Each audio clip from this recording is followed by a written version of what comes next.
नमस्कार, रण क्षेत्र देख रहे हैं आप। आपके साथ मैं हूं लावनी विनीत। बेहद खास मुद्दा आज आपके बीच लेकर आई हूं। मुद्दा इसलिए खास है क्योंकि यह मुद्दा हमसे, आपसे, हमारे राष्ट्र से जुड़ा हुआ है और इसी राष्ट्र सर्वोपरि की भावना के साथ रण क्षेत्र में आज उस मुद्दे की बात होगी जिसमें महत्वपूर्ण सवाल छुपे हुए हैं। कुछ सवाल पहले आपके सामने रखती हूं।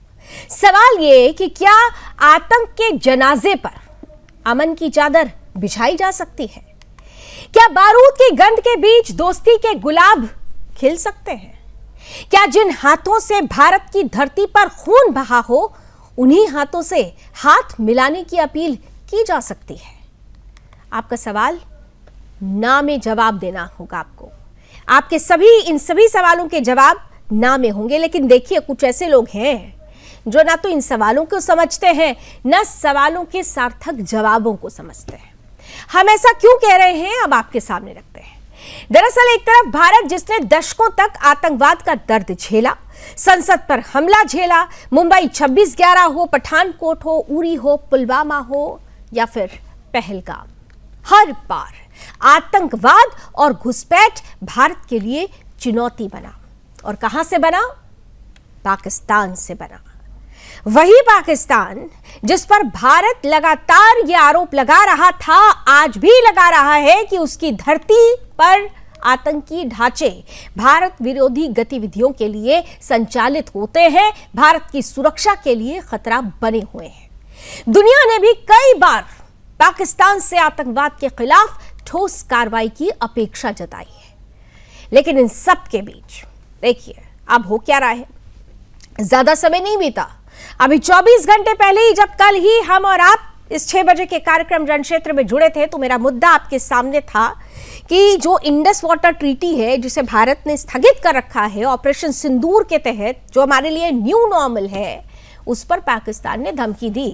कहा कि पानी रोकोगे तो हाथ काट देंगे। पाकिस्तान लगातार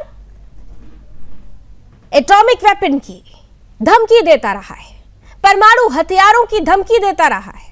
पाकिस्तान लगातार आज भी भारत विरोधी गतिविधियों को संचालित करने वाले आतंकी ढांचों को, आतंकी संगठनों को खाद पानी देने का काम कर रहा है।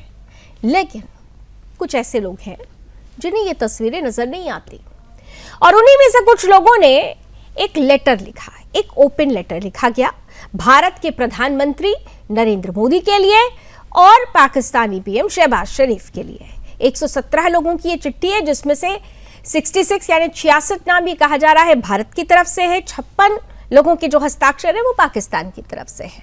अपील क्या की गई है? इसे सिविल सोसाइटी कहा जा रहा है, लेकिन इसमें बहुत सारे ऐसी भारत की पॉलिटिकल पार्टीज के भी जो चेहरे हैं, उनके लोग, वो चेहरे भी शामिल है, उनका जिक्र भी अभी आगे करती हूँ। लेकिन पहले अपील समझ लीजिए।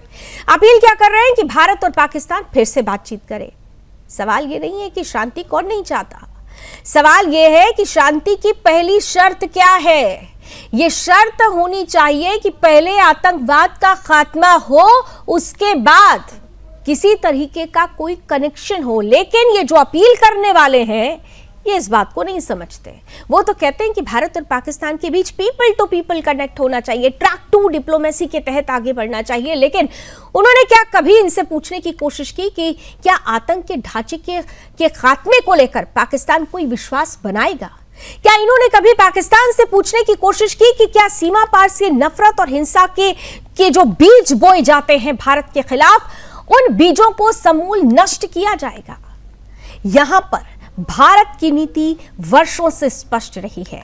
भारत में नेतृत्वकर्ता प्रधानमंत्री नरेंद्र मोदी ने स्पष्ट रूप से कह दिया है कि पानी और खून साथ साथ नहीं बह सकते, आतंकवाद और बातचीत एक साथ नहीं हो सकता, टॉक और टेरर एक साथ नहीं चल सकते। और यही कारण है कि भारत ने अपनी सुरक्षा नीति को पहले से अधिक कठोर बना लिया है। लेकिन इन लोगों को यह बात समझ में नहीं आती।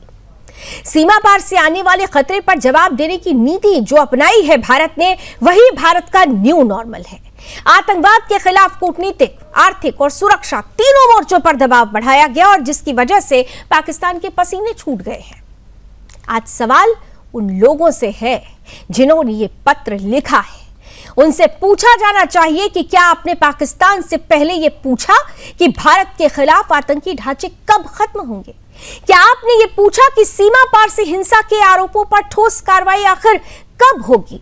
क्या आपने ये पूछा कि विश्वास बहाली की जो शुरुआत होती है वो पाकिस्तान कैसे और कब करेगा? ये वो सवाल हैं जो सबसे पहले आने चाहिए थे, लेकिन यहां पर भारत और पाकिस्तान के बीच बातचीत की जो पहल करने का समर्थन किया जा रहा है, उनके लिए अब देश में कहा जा रहा है कि जरा उनके वेस्टर्न इंटरेस्ट को भी समझ लीजिए, और इसीलिए ये कहा जा रहा है कि क्या ये देश से गद्दारी नहीं है? और अगर ये पाकिस्तान से यारी और देश से गद्दारी है तो क्या इनसे बड़े सवाल नहीं पूछे जाने चाहिए? क्या राष्ट्र सर्वोपरि की भावना को इन्होंने पीछे कर दिया है? ये तमाम ऐसे सवाल हैं जिन पर आज खुलकर हम बहस करेंगे। कुछ ही देर में मेरे साथ आज के खास अतिथि जुड़ेंगे, उनसे कराऊंगी आपका परिचय, लेकिन कुछ प्रतिक्रियाएं आई हैं। क्या कुछ कहना है इन पत्र लिखने वालों का और क्या कहना है इस पर सरकार का, भाजपा का? आइए सबसे पहले कुछ प्रतिक्रियाएं आपके सामने रखते हैं। पाकिस्तान की गिदर भपकी हम लोग सुनते रहते हैं। घर में घुसकर उसको मारा है, कई बार उसकी सर्जरी की है, कई बार स्ट्राइक किया है, कई बार ऑपरेशन सिंदूर से पहले भी हमने पाकिस्तान को सबक सिखाया है। पाकिस्तान को ये अच्छी तरह मालूम है कि वो अपने मुल्क की आवाम को एड्रेस करने के लिए गिदर भपकी देता रहता है। देखिए, ये ऑपोजिशन की एक विशेष मंडली है जो कहती है कि सेना का करेंगे हम अपमान, पाकिस्तान को बताएंगे भाईजान, और ये चलाते हैं सो कॉल्ड टेररिज्म के सपोर्ट की दुकान। बड़ी अजीब विडंबना है जहां से ये बात आज जाहिर हो रही है, निकल रही है कि कुछ लोग चाहे उसमें अन्य भाग के हैं, भारत के अन्य भाग के हैं या कश्मीर के हैं, उन लोगों ने लेटर इंडिया और पाकिस्तान के प्राइम मिनिस्टर्स को लिख के बातचीत के लिए जो गुहार लगाई है, मुझे लगता है कि बड़ा ही चिंतनीय और संवेदनशील विषय है ये, जहाँ पे एक तरफ से आज शांति है, जहाँ पे एक तरफ से आज समृद्धि की तरफ जम्मू कश्मीर जा रहा है, अलगाववाद दफन हो चुका है, जहाँ पर आतंकवाद नाम की चीज़ लगभग समाप्ति की तरफ जा रही है, और दोबारा से उस विमर्श को खड़ा करना, पाकिस्तान की बात करना, ये बहुत ही अजीब लग रहा है। लोगों को शिकस्त देनी है जिन लोगों ने हमेशा हिंदुस्तान और पाकिस्तान के बीच में अफरा तफरी फैलाई है, जंग का माहौल करा है, तो हमें उन लोगों को एम्पावर करना है जिन लोगों ने हमेशा एक बेहतर हिंदुस्तान, एक स्ट्रॉन्गर हिंदुस्तान चाहा है। और मुझे लगता है ये उसकी एक कड़ी है कि जहां बहुत सोचने समझने वाले लोग हैं, जिन लोगों ने चिट्ठियां लिखी हैं दोनों प्राइम मिनिस्टर्स को, और मुझे लगता है उसी ज़मीन में एक अच्छी बात है अगर एक शुरुआत हो। बहुत सारी पॉलिटिकल पार्टीज के लीडर्स भी ये चाहते हैं कि एक डायलॉग स्टार्ट हो। और इसके साथ साथ मैं ये भी कहना चाहता हूं कि आज जो आलमी अमन की हम बात कर रहे हैं, मुझे खुशी है कि अल्हम्दुलिल्लाह जो कोशिशें हो रही हैं, खासकर अमेरिका ईरान के दरमियान, आपने सुना होगा कि एक बार फिर बातचीत होने जा रही है इस हफ्ते, तो हमने इसको हमेशा सपोर्ट किया है। और इसी तनाजुर में मैंने पिछले जुमा को भी जो बात कही कि अगर ईरान और अमेरिका मेज पे आ सकते हैं तो हिंदुस्तान और पाकिस्तान भी मेज पे आ सकते हैं। भागवत साहब हैं, उन्होंने भी ये एंडोर्स किया कि भाई हमें आपस में मिलना चाहिए, बात करनी चाहिए, कल्चरल एक्सचेंजेस होने चाहिए।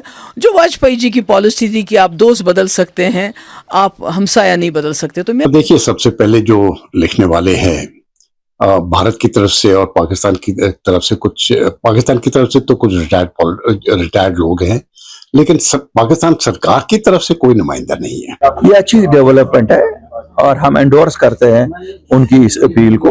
ये तो बड़ी अच्छी बात है अगर हिंदुस्तान पाकिस्तान के दरमियान ताल्लुकात ठीक हो जाते हैं। जम्मू कश्मीर तो बिगेस्ट बेनिफिशियरी है, जम्मू कश्मीर के लोग उसका बिगेस्ट बेनिफिशियरी है। देखिए, जब हालात ठीक हो जाएंगे हिंदुस्तान पाकिस्तान के दरमियान तो रास्ते तो खुल जाएंगे। जब दिल खुल जाते हैं तो रास्ते भी खुल जाते हैं। हम पीपल टू पीपल जो एक कांटेक्ट है उसके बाहर, क्योंकि देखिए बाकी चीजें राज्य के लक्ष्य जटिलताएं होती हैं, उन जटिलताओं को आप समझिए। जल का मामला है, आतंकवाद का है, हम सब कई ऐसी विसंगतियों को भी देख रहे हैं। पहलगाम की ठीक बात, आप क्रिकेट खेल रहे हैं दुबई में, क्या हाथ नहीं मिलाएंगे? मतलब ये पाखंड है कि नहीं? यहां तक भारत और पाकिस्तान के बीच में बातचीत का विषय है, एक पत्र शायद कुछ लोगों ने लिखा है। मुझे लगता है कि भारत सरकार को कोई पत्र लिखने की जरूरत नहीं है। बड़ा ताज्जुब होता है कि जो लोग पत्र लिखने वाले हैं उन्होंने पत्र प्रधानमंत्रियों को लिखा है, लेकिन पहले पाकिस्तान से नहीं पूछा कि भाई आखिरकार तुमने आतंकवाद की जो एक्सपोर्टिंग फैक्ट्री बना रखी है, आतंकवाद को जनरेट करने वाली जो फैक्ट्री बना रखी है, उसको कब ध्वस्त करोगे आप? अच्छी बात है कि सिविल सोसाइटी के जो टॉप मोस्ट के लीडर हैं जिन्होंने ये ख़त लिखा है और इस बात को महसूस किया है कि वक्त आ गया है कि हिंदुस्तान और पाकिस्तान के दरमियान बातचीत। तो सवाल यही है कि ये जो सिविल सोसाइटी है, सो कॉल्ड सिविल सोसाइटी, जो कहती है कि बातचीत होनी चाहिए, पीपल टू पीपल कनेक्ट होना चाहिए, तो पहले जरा इनसे पूछिए कि क्या पाकिस्तान आतंकवाद को खत्म करेगा अपनी धरती से? जो आतंकी संगठनों को पोषित करता है, क्या वो खाद पानी देना बंद करेगा? क्या वो कोई निर्णायक कार्रवाई करेगा? और उसके बाद अगर संवाद की बात हो तो ये समझ में आता है। आइए खोलकर बात करते हैं। स्वागत करते हैं आज के गेस्ट पैनल का।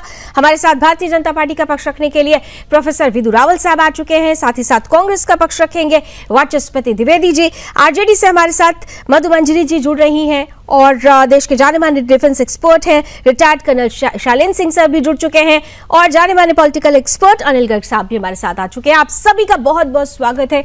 मैं शुरुआत आज कर्नल सर के साथ करना चाहती हूँ क्योंकि ये एजेंडा पॉलिटिकल तो हो जाता है, लेकिन मेरी नज़र में ये पूरा का पूरा मुद्दा नेशनल सिक्योरिटी से जुड़ा है।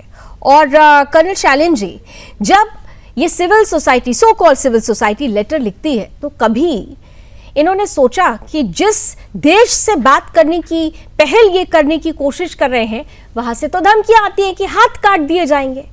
वो हाथ काटने की बात करते हैं और ये हाथ मिलाने की बात करते हैं। क्या ये हमारे देश का अपमान नहीं है? देश की सेना का अपमान नहीं है? उन वीर नायकों का अपमान नहीं है जिन्होंने अपने प्राणों का सर्वोच्च बलिदान दिया इस पाकिस्तान के आतंकवाद की वजह से? कर्नल साहब नमस्कार। सीधे सीधे बात करी जाए तो जो भी सवाल जवाब कर रहा है कि चलिए जी बात करनी चाहिए, चलिए मैं आपसे बात करके देखता हूं। बोलिए किससे बात करनी है? बताइए मुझे किससे बात करनी है? नवाज शरीफ साहब की वहां कोई औकात है? उनके डिफेंस मिनिस्टर साहब खाजा की कोई औकात है? किसी एक मंत्री की औकात है? बता दीजिए। कोई एक ऐसी गवर्नमेंट है जो 4 साल 5 साल 6 साल 8 साल स्टेबिलिटी हो जिसके ऊपर रिलाई कर लूं कि चलिए जी अगर आप कुछ कमिट करेंगे, कोई बात कर। यहां तो ये नहीं पता कि कल सवेरे क्या होगा जिससे बात करेंगे। अगर आज डेट फिक्स भी हो गई तो अगली डेट नहीं मिल पाएगी। और इसका प्रूफ दे देता हूं भाई, इस्लामाबाद टॉक्स हुए थे ईरान और यूएस के, उसके बाद तो नहीं हो पाए। अब मेरे को बता दीजिए क्या रिलायबिलिटी है इनके यहां पर, और फिर उससे भी एक कदम आगे चल पड़ता हूं। बात करूं तो किससे करूं, बात करूं तो कहां करूं, और बात करूं तो क्या करूं? मैं मानता हूं, मेरा तो उनसे ज्यादा विश्वास है बात करने में। भाई मैं तो अपने वाजपेयी साहब पर बड़ा प्राउड फील कर रहा था कि वो बस लेकर गए थे। ये मेरा कहना नहीं है, ये शहबाज शरीफ के बड़े भाई नवाज शरीफ का कहना है कि मेरी आर्मी ने मेरे पीठ में खंजर मार दिया। भाई आई थी 30 बस और आपने लेकर खंजर मार दिया। मैं चाहता हूं कि ये बात हो जाए।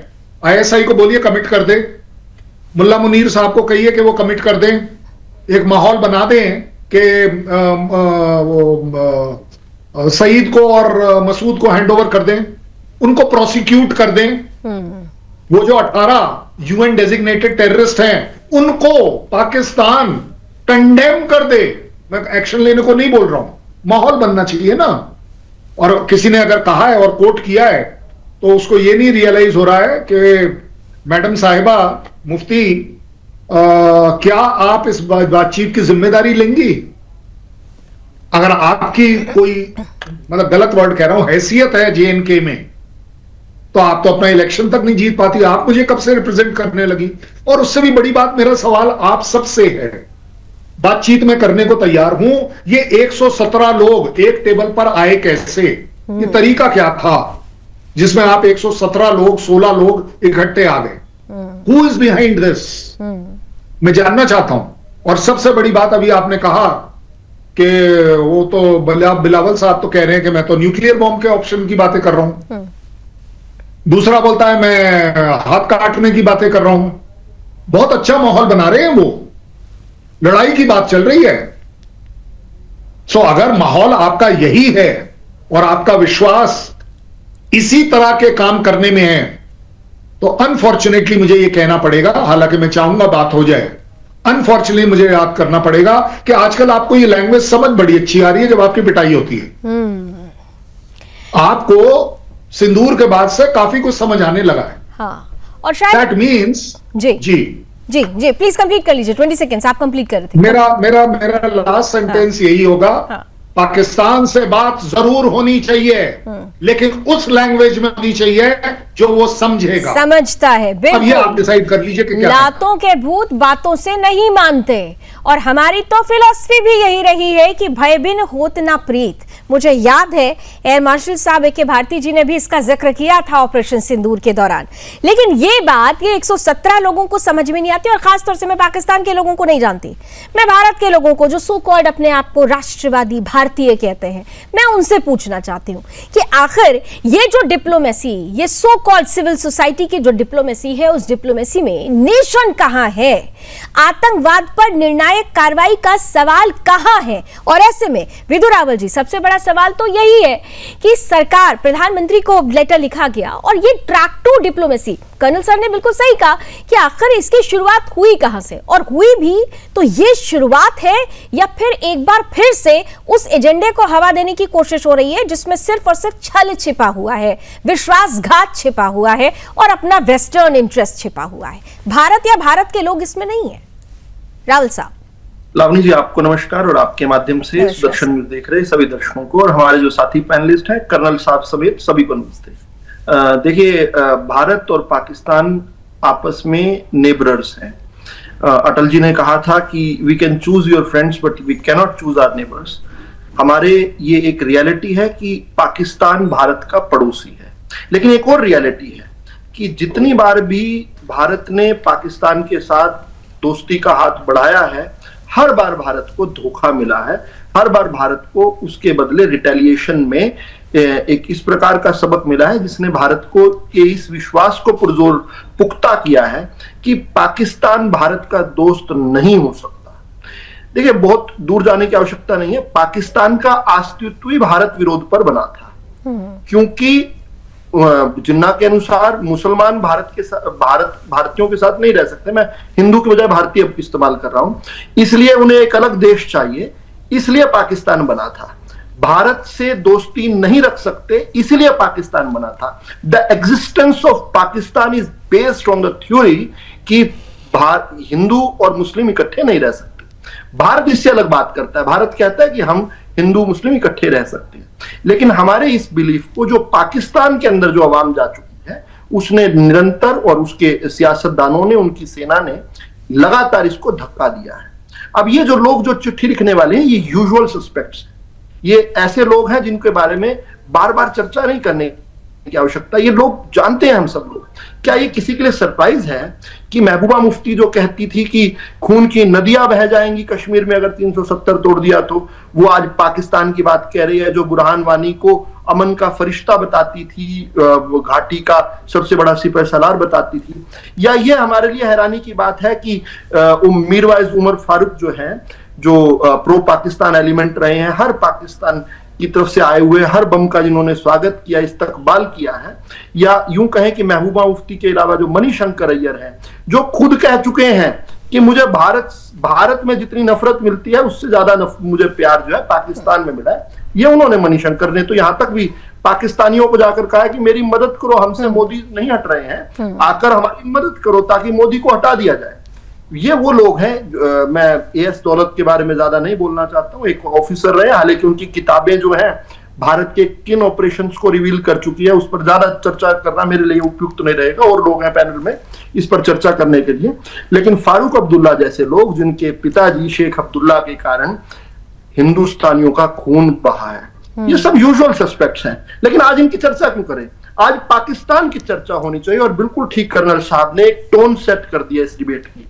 ये ऑपरेशन सिंदूर के बाद जिस प्रकार से पाकिस्तान की पूंछ में आग लगी है, उसके बाद के आफ्टर इफेक्ट्स हैं। आप पिछले कुछ दिनों से देखिए किस प्रकार से सिंधु जल समझौता टूटने के बाद जैसे बिलख रहे हैं, वो रो रहे हैं, रोने की आवाजें। अब यही बात है ना कि ये सो कॉल्ड सिविल सोसाइटी उसको समझ में नहीं आती। वो कहते हैं अरे वो तो धमकी दे रहे हैं, वो धमकी दे रहे हैं, हमें समझना चाहिए। जबकि यहाँ पर ये समझना होगा कि पाकिस्तान डर रहा है, इसलिए बिलबिला रहा है, और इसीलिए जी हाँ 20 सेकेंड्स हाँ एक लाइन में ये इनको बार बार सिविल सोसाइटी कहकर डिग्निफाई ना। मैं सो कॉल्ड सिविल सोसाइटी कह रही हूँ, मैं सो कॉल्ड इसीलिए कह रही हूँ, मैं सो कॉल्ड सिविल सोसाइटी कह रही हूँ। मैंने शुरू से इसीलिए सो कॉल्ड सिविल सोसाइटी का, क्योंकि ये बात क्या कर रहे हैं, ये पीस और प्रोग्रेस की बात कर रहे हैं। तो वाचस्पति जी, पीस एंड प्रोग्रेस तो तभी आता है ना जब पीस एंड प्रोग्रेस में वो जो टेररिज्म है उसका समूल विनाश हो, तभी पीस आता है। और प्रोग्रेस भी तभी होती है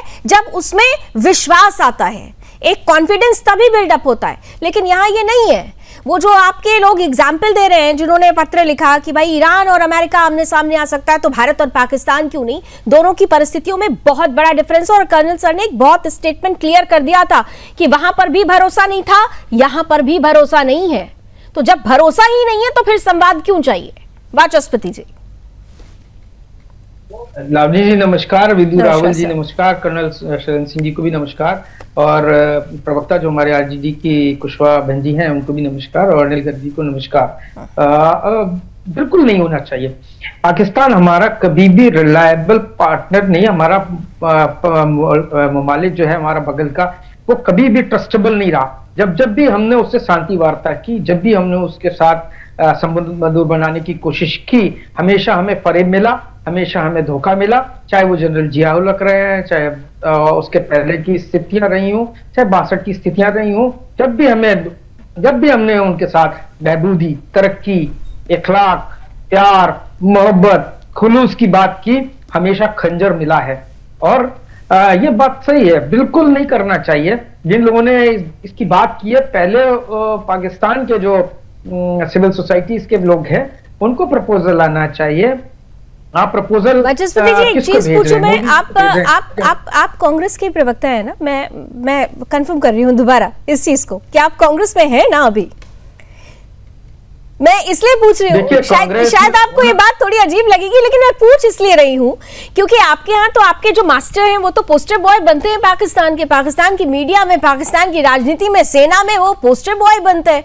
मणिशंकर अय्यर साहब तो पूर्व मंत्री रह चुके हैं। लेकिन यहाँ पर वाचस्पति जी ने जो पहला स्टेटमेंट दिया उसने मुझे चौंका दिया। मुझे लगता है पैनलिस्ट जितने भी पैनलिस्ट हैं वो जानना चाहेंगे कि whether you are in Congress और नॉट। अभी कांग्रेस में ही है ना सर आप?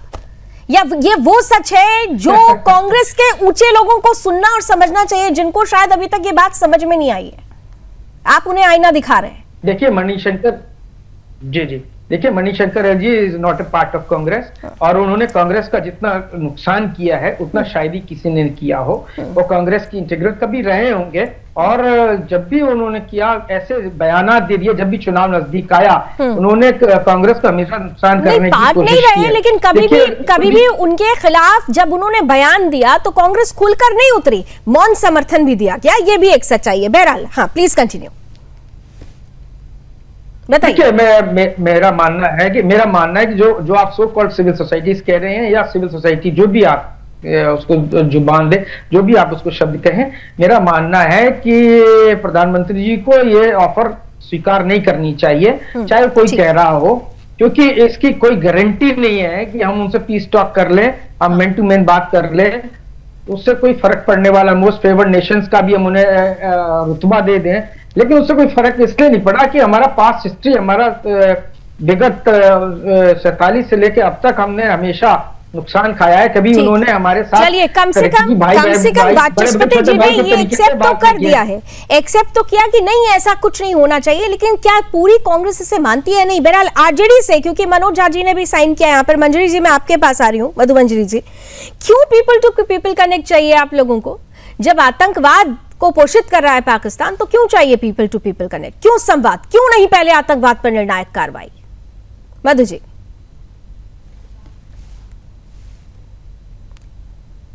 अनम्यूट कीजिए मैम। जी बोलिए। मंजरी जी, अभी आपकी आवाज मुझ तक नहीं पहुंच रही है, प्लीज पैनल दोबारा करने कीजिए। अनिल जी, जल्दी से आपका ये जो पॉलिटिकल चश्मा है क्या कहता है इस पूरी परिस्थिति को लेकर? कहीं सेल्फ गोल फिर से तो नहीं हो गया बिफोर इलेक्शन? बहुत इंपॉर्टेंट इलेक्शन आने वाले हैं, कहीं सेल्फ गोल तो नहीं हो गया? 117 लोगों ने पत्र लिखा है। पाकिस्तान के जो 56 लोग हैं वो तो है ही पाकिस्तान के, 61 लोग भारत के हैं। पहले चेक करना उनकी इंटीग्रिटी भारत के साथ है या पाकिस्तान के साथ। ये भी देख लो उनका नेशनल इंटरेस्ट भारत के साथ है कि पाकिस्तान के साथ। उनकी जो चिंता है वो भारत के लिए है कि पाकिस्तान के लिए। सबसे पहले तो जो चेक करना है, फैक्ट चेक करना, वो चेक करना है वो भारत के फेवर के लिए बात कह रहे हैं या सिर्फ पाकिस्तान दुखी हो गया, बेबस हो गया है, मरने जा रहा है, टूट जाने के कगार पे, इसलिए कह रहे हैं। समझने की जरूरत है ये। और मैं ये क्यों कह रहा हूँ, जो भारत की तरफ से जो 56 लोगों ने लिखा है ना, ये 61 लोगों ने, वो जो उनके इतिहास देख लीजिए कैसे कैसे लोग थे। जब भारत में धारा 370 को समाप्त किया जा रहा था तो क्या कहा था महबूबा मुफ्ती ने, अगर इसको छुआ भी गया तो भारतीय तिरंगे को 4 लोग भी नहीं मिलेंगे चंदा देने के लिए। ये सोचती होगी फारूक अब्दुल्ला, उन्होंने क्या कहा था कि यार मान लो ना एलआईसी को यही अंतिम लाइन है, अब भूल जाओ पीएचए को आप। यानी इस सोच के लोग लगने वाले को आप उनकी बात सुनेंगे। अब आएगी भारत सरकार क्या कहती है। I am coming back to you थोड़ा सा, क्योंकि आपकी ऑडियो में भी प्रॉब्लम हो रही है, मैं थोड़ा सा क्लियरेंस नहीं आ पा रहा है। लेकिन बहुत इंपॉर्टेंट पॉइंट जो जितना मैं समझ पाई कि हाँ कि वाकई ये जो लोग हैं कम से कम उनको पहले समझने की जरूरत है, क्या आज की तारीख में इनका कोई औचित्य है या नहीं है, ये क्यों ऐसा लेटर लेके आए हैं, और अगर ये लेटर सिर्फ ये पहला चेहरा है तो बिहाइंड द कर्टन कौन है उस तक पहुंचने की जरूरत है। अगर मधु जी आपको मेरी आवाज पहुंच रही हो तो जरा प्लीज बता दीजिए जल्दी से कि क्यों आप लोग चाहते हैं आतंकवाद से पहले, आतंकवाद के खात्मे से पहले, निर्णायक कार्रवाई से पहले ये संवाद क्या उचित होगा?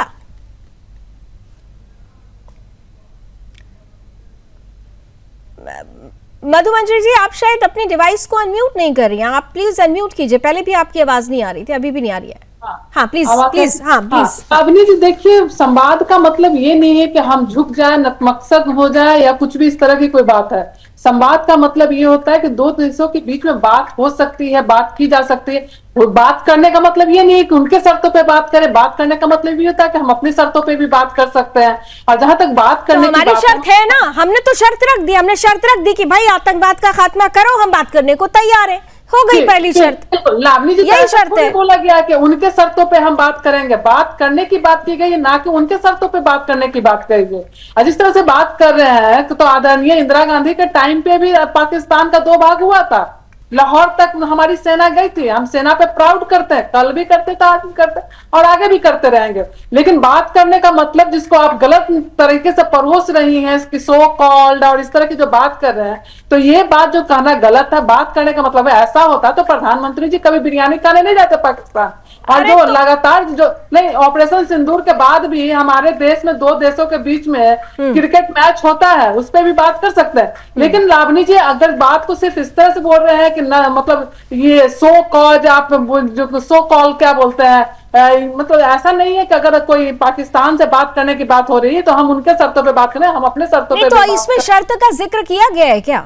जो आप लोगों ने लेटर लिखा, क्या पहले उसमें आपने पहली लाइन में क्या लिखा, क्या कि पहली शर्त ये कि आतंकवाद पर निर्णायक कार्रवाई हो और फिर संवाद की बात? शर्तों पे हम अपनी बात को रखने की तो बात नहीं की गई है। नहीं, ये मैं आपसे पूछ रही हूँ, मैं आपसे पूछ रही हूँ। अरे बात सुनिए कि उनके शर्तों पे उसमें लिखा गया है, यही तो पूछ रही हूँ ना कि क्या आप लोगों ने, मैं भारत के लोगों की बात कर रही हूँ। अगर प्रधानमंत्री जी पाकिस्तान मधु जी, क्या इस लेटर में आप लोगों ने लिखा कि आतंकवाद पर निर्णायक कार्रवाई हो पाकिस्तान की तरफ से और हम संवाद चाहते हैं? बावजूद भी अगर सिर्फ बात करने की बात की जा रही है तो आप मतलब एंटी नेशनल आप उस आदमी को बता रहे हैं। तो ये जो उसी महबूबा मुफ्ती के साथ मिल करके बीजेपी ने सरकार भी बनाया था कश्मीर में, है ना, जम्मू कश्मीर का सरकारी। और उसके बाद क्या किया है? जब आंखें खुली थी, देर में आए लेकिन दुरुस्त हो गए थे, ये भी एक सच है। पहले सच है, खुला हुआ था। नहीं ठीक है, उसका जवाब अभी रावत साहब दे देंगे, लेकिन आप मेरी बात नहीं सुन रही हैं। मधु जी मेरी बात सुन लीजिए, मेरी बात सुनिए मधु जी, सुन लीजिए। मेरा सवाल क्या था, आप जो जिससे आपको दिक्कत हुई, सो कॉल्ड सिविल सोसाइटी, में फिर से रिपीट कर रही हूँ, डंके की चोट पे कह रही हूँ, सो कॉल्ड सिविल सोसाइटी। अगर मैं सो कॉल्ड सिविल सोसाइटी कहती हूँ, इसलिए कहती हूं क्योंकि एक सिविलाइजेशन पर अगर आतंकवाद का प्रहार होता है तो वहां की सिविल सोसाइटी की सबसे पहली रिस्पॉन्सिबिलिटी होती है कि वो नेशन फर्स्ट पॉलिसी के तहत अपनी बातें रखे। आपने कहा कि शर्त तो हम अपनी शर्तों पर बात करने को तैयार है, तो मुझे दिखाइए ना उस लेटर में कि कहीं आपने पहली लाइन में ये लिखा हो कि पहले आतंकवाद पर निर्णायक कार्रवाई हो और हम चाहते हैं कि इससे समाप्त का रास्ता खुले। रावल साहब, हम पाकिस्तान के शर्तों पे बात करेंगे। जय शाह के नेतृत्व में इंडिया पाकिस्तान का मैच होगा। रावल साहब बताइए, इसका बड़ा चर्चा हो रही है कि आप लोगों ने मैच कराया था, हालांकि we were the first channel, हम पहले चैनल थे जिसने सबसे पहले इस बात का विरोध किया था। और मुझे याद है कि इसी डिबेट में हमारे साथ ये तमाम अतिथि जुड़े हुए थे जब हमने उस मैच का विरोध किया था। एनीवेज, पहली बात तो बार बार ये बात कही जा रही है, मैं ऑन रिकॉर्ड ये बात कहना चाहता हूँ। भारत पाकिस्तान का मैच नहीं था, भारत का अंतरराष्ट्रीय टूर्नामेंट में एक टीम के साथ मैच था। जैसे ही भारत वार्ता के अंदर, बीच में नहीं बोलेंगी मधु जी, बीच में नहीं बोलेंगी। एक लाइन को 40 बार बोल चुकी हैं पहले डिबेट में। भारत पाकिस्तान का कोई बायलैटरल सीरीज नहीं, भारत पाकिस्तान के साथ विश्व मंचों पर जैसे एंगेज करता है वैसे ही क्रिकेट एंगेजमेंट था। भारत पाकिस्तान का कोई मैच, कोई टूर्नामेंट अलग से नहीं था। जैसे यूनाइटेड नेशंस में भारत और पाकिस्तान दोनों बैठते हैं, दोनों की बातचीत होती है, ऐसे ही आईसीसी टूर्नामेंट में था। लेकिन बड़ी बात, अभी कुछ दिनों पहले हॉकी का भी मैच, ये जानकारी के भाव में बैठते हैं, ये जानकारी के भाव में बैठते हैं। अभी 2 दिनों पहले हॉकी का मैच हुआ, मंजरी जी को पता भी नहीं होगा। 2 दिनों पहले भारत ने पाकिस्तान को हॉकी के मैच में भी रोन दिया। खैर, इन्होंने एक टेप रिकॉर्डर चला रखा है। उससे दूसरी बात जो महत्वपूर्ण है, जो इस डिबेट से कंसर्निंग है, वो ये है कि मंजरी जी की बात जो कही है ना मंजरी जी ने, उसका स्वागत होना चाहिए। उन्होंने कहा है कि हम अपनी शर्तों पर बातचीत करें। अरे कम से कम चिट्ठी में अपनी शर्तें तो बता देते। आपकी शर्तें कहां हैं? आप तो बिना शर्त लूटे जा रहे हैं। और आपने सो कॉल्ड सिविल सोसाइटी का आपने आपत्ति जताई है। वो सो कॉल्ड जो कहते होंगे, मैं I call them anti national gang. ये यूजुअल सस्पेक्ट्स हैं, ये हैबिचुअल ऑफेंडर हैं, ये पहली बार नहीं है।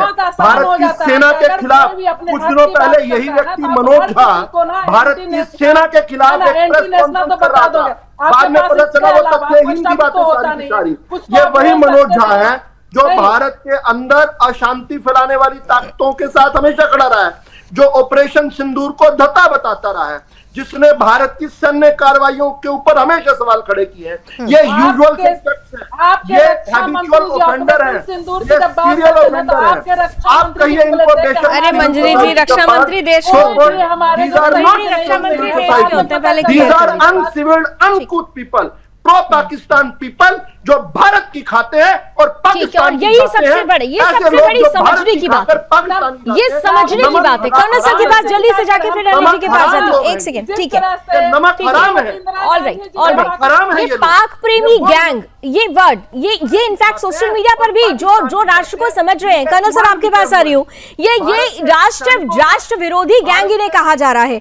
लेकिन सबसे बड़ा सवाल ये है कि आज इन पर ये कहते हैं ना कि हम आईने पर लगी हुई धूल को तो साफ कर रहे हैं, लेकिन चेहरे पे लगी हुई जो धूल है उसे कैसे साफ करेंगे? यानी बिहाइंड द कर्टेन तो खेल कहीं और से चल रहा है। क्या हमें इस बात को समझने की जरूरत है? ये सिर्फ मुखौटे हैं जो सामने आ गए, बैकडोर से कुछ और है जो हमें समझने की जरूरत है। कर्नल सर, मुझे लगता है ना हम मंजरी जी को कुछ ज्यादा ब्लेम कर रहे हैं। ये भी हमारे जाबाज बेटी है देश की जो अपना एक पॉइंट ऑफ व्यू बता रही है। इसलिए मेरा सवाल मंजरी जी आपसे ये जरूर होगा कि बेटा एक बात बताओ, हम किस चीज पर बात करें उनसे? धार्मिक लेवल पर बात करें, डिप्लोमेसी पर बात करें, सुरक्षा पर बात करें, वीजास के ऊपर बात करें, एयर रूट्स के ऊपर बात करें, ट्रेड के ऊपर बात करें? कोई एक आप बताइए, मैं उस पर बात करता हूं। मैं आपको एक एग्जाम्पल दे रहा हूं, इसको पर्सनल मत लीजिएगा, आप भी इवैल्यूएट करिएगा, आप एक अच्छे नतीजे पर आएंगे। 2 मिनट के लिए धार्मिक ले लेते हैं क्योंकि हिंदू मुसलमान का मामला है, इसलिए उनके मुल्ला मुनीर ने एक आजान दी थी कि ये दोनों कंट्रीज कभी इकट्ठे रह ही नहीं सकते हैं। सो आपने सारी चीजें वहीं खत्म कर दी धार्मिक से related, for the simple reason कि वहां पर पॉलिटिकल आप कोई बात कर ही नहीं सकते क्योंकि भाई साहब पॉलिटिकल डिक्टेटरशिप है। सो अगर मुझे उससे बात करनी है, आप मेरा टेलीफोन नंबर लगवा दीजिए, मैं बात कर लेता हूं। लेट मुनीर कमिट कि हाँ जी हम टेररिज्म से तौबा करेंगे, हमारे लिए नहीं करेंगे, अपने लिए कर लें। जो देखिए शांति वाला जो मामला है ना मंजरी जी, बड़ी अच्छी सी बात है जो आप लोग प्रपोज कर रहे हैं, मैं भी करना चाहता हूं। मैं बलूचिस्तान में करना चाहता हूं, मैं टीटीपी के साथ करना चाहता हूं, मैं अफगानिस्तान के साथ करना चाहता हूं, मैं पीओके में भी चाहता हूं कि वहां पर पीस हो जाए। बट कैसे करूं? जो कंट्री अपने कंट्री के अंदर पीस नहीं कर पा रहा, वो ईरान में पीस करने चला था, वहां नहीं कर पा रहा। मैं अब अच्छा, मैंने आपसे पहला दूसरा सवाल ये भी पूछा था, चलिए कोई एक नाम बताइए जिससे मैं बातचीत कर लूं। मैं अभी करूंगा आपके सामने। कोई एक नाम जो आपके दिमाग में आए कि जनाब पाकिस्तान में ये बंदा है जो अथॉराइज है या अथॉरिटी है या उसकी इज्जत है, हैसियत है, औकात है, जिससे हम बात कर लें। यानी अब बताइए, मैं कभी मंशा भी क्लियर होनी चाहिए, किससे बात करनी है ये भी क्लियर होना चाहिए, और तब जाके कुछ रास्ते बनते हैं। लेकिन यहाँ तो हर रास्ते में ही कांटे हैं। और इसीलिए अनिल जी, जब रास्तों में ही कांटे हों तो फिर जो लोग कह रहे हैं ना कि गुलाब को देख लो जरा, कहां से देखें गुलाब, हर जगह तो सिर्फ कांटे ही कांटे। अनिल जी, बात सही थी कि जो लोगों ने पत्थर लिखा है कि वो भारत की तरफ है, वो उसको पहले चेक कर लेना चाहिए। वो मुझे लगता है मंत्री जी नहीं शायद समझेंगे इस बात को, लेकिन ये जरूरत है ये चेक करने की। वो भारत के लिए चाहते हैं बातचीत करना, जो सारा के सारा पाकिस्तान के लिए चाहते हैं। दिक्कत क्या है, भारत ने हर बार किया, जब से पाकिस्तान बना वो सोवियत नेशन की बात तो बाद में आई, लेकिन उससे 75 करोड़ रुपए देने की बात आई, उन्होंने कबायली हमला किया, तब भी हमने 55 करोड़ रुपए दिए। 71 में 93,000 सिपाही पकड़ाए, फिर भी हमने टॉप किया, शिमला से उकरता किया। देखिए सरकारें किसी की नहीं होती ना, भारत को क्या वो भारत की। ठीक है, तो यानी ये क्लियर है कि हमने तो मौके दिए, हम भारत हैं और इसीलिए भारत ने बार बार मौके दिए। लेकिन हर बार मौका देने से अगर पाकिस्तान नहीं सुधरता तो हमें भी बदलना पड़ा, और यही बदली हुई नीति ही आज पाकिस्तान को बेचैन कर रही है। अब ये तस्वीर क्या कहती है, इस पर आगे की राजनीति क्या होगी, इस पर नजर बनी रहेगी। समय इतनी अनुमति दे रहा है, बहुत बहुत धन्यवाद आप सभी हमारे साथ जुड़े इस मुद्दे पर। रण क्षेत्र में अभी बस इतना ही।